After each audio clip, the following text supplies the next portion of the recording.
Good morning. This is the first video I've made in probably a month. I know you see videos that I put out every week, but I actually oftentimes make those in the span of a week or two, and then I don't make videos for quite a while, especially if I'm waiting on stuff that's need to be shipped, or just don't have anything interesting to show. So recently my wife's charger broke. She's a little rough, I guess, with the end that plugs into the phone, and I didn't want to have to spend another $30 or $50 or whatever it costs for this Motorola charger. So I went online to see if I could find anyone who made replacement ends, and I just wanted something for charging. I don't need data lines or anything like that. And I found several.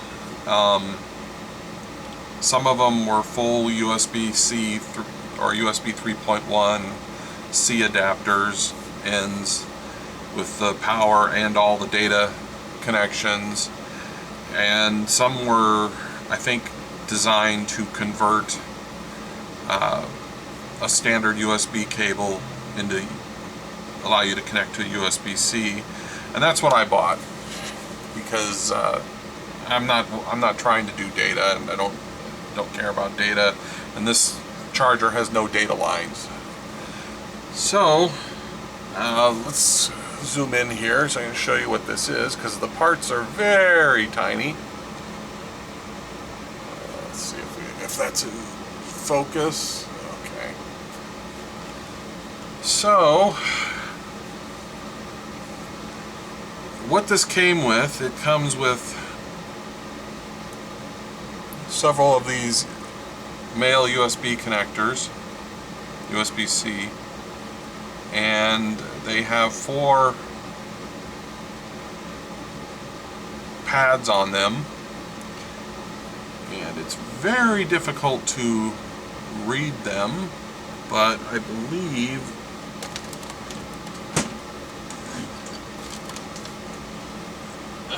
this one's are marked.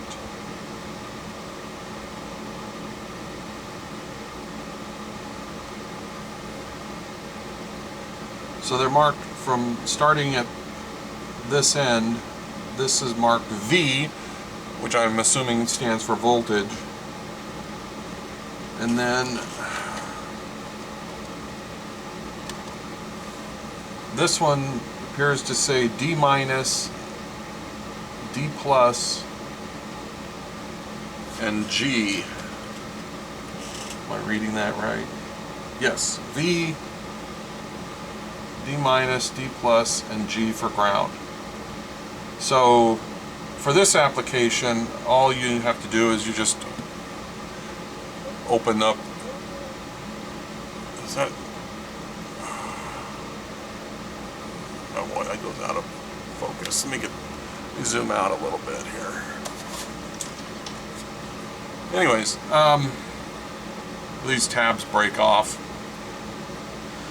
So really all that's required to put this on is that you feed this strain relief over the wire if you need to. It wouldn't fit on this one. This wire is too thick. And then you put this over it, solder your plus and minus, and then you just push this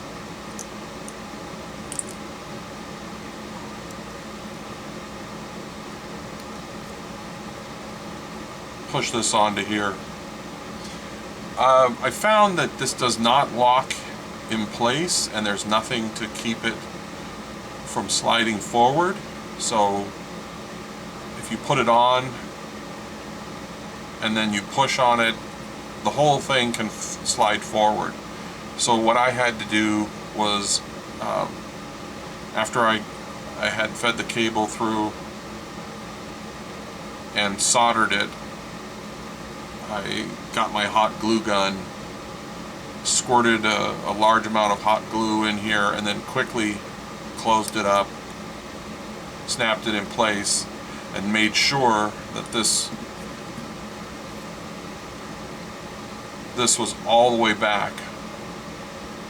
And now it doesn't move, and because it's hot glue, it can actually be removed with isopropyl alcohol. So you could theoretically reuse this if something wore out in here. And so now it works, and I ordered 5 of these, so if in the future I need to repair another one, I've got the parts. That's it. Thanks for watching.